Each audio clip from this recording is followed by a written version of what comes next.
So let's read the question. The question says two liquid A and B on mixing show positive deviation from Raoult's law. If the boiling temperature of pure A and B are 340 Kelvin and 390 Kelvin respectively, then the boiling temperature of resulting solution may be. So the key concept related to this question, that is the deviation of Raoult's law. So one is positive deviation and one is negative deviation. Okay, तो जो routes law है उसमें दोनों की तरह deviation दिखते हैं कभी कभी. सो पॉजिटिव डेविएशन में क्या होता है, जो डेल्टा एच मिक्सिंग है, मतलब अगर मान लो एक सॉल्यूशन ए है और एक सॉल्यूशन बी है, और मतलब दो लिक्विड है और उसका अगर मिक्स्ड हो जाए तो ए बी एक सॉल्यूशन हो जाए, तो ए बी का जो डेल्टा एच होगा वो मिक्सिंग होगा. तो डेल्टा एच मिक्सिंग जो है वो होगा पॉजिटिव. इसका मतलब पॉजिटिव मतलब वो एंडोथर्मिक होगा. सिमिलरली नेगेटिव डेविएशन के लिए यही जो डेल्टा एच मिक्सिंग है वो हो जाएगा नेगेटिव. ठीक है, और इसका मतलब वो एक्सोथर्मिक हो जाएगा. और जो ए बी इंटरेक्शन होगा जो सॉल्यूशन का, वो लेस देन ए ए और बी बी इंटरेक्शन होगा. और यहाँ पर जो ए बी इंटरेक्शन है वो ग्रेटर देन ए ए और बी बी. मतलब नेगेटिव डेविएशन में जो सॉल्यूशन होता है उसका बॉन्ड ज्यादा स्ट्रांग होता है, सॉल्यूशन का bond, rather than respective solution solvent का या लिक्विड का.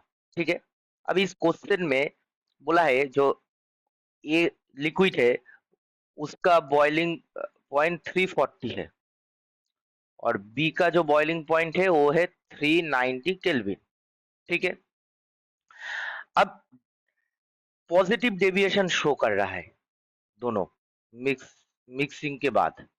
ठीक है, इसका मतलब दोनों के केस में ही जो डेल्टा एच होगा, जो सॉल्यूशन का जो डेल्टा एच होगा वो पॉजिटिव हो जाएगा. और पॉजिटिव मतलब वो एंडोथर्मिक हो जाएगा. और एंडोथर्मिक मतलब क्या होता है, जो हीट है वो एब्जॉर्ब हो जाएगा. ठीक है, एंडोथर्मिक मतलब हीट एब्जॉर्ब होता है प्रोडक्ट के साइड में, मतलब जो सॉल्यूशन हो रहा है ए बी उसमें हीट एब्जॉर्ब हो जाएगा.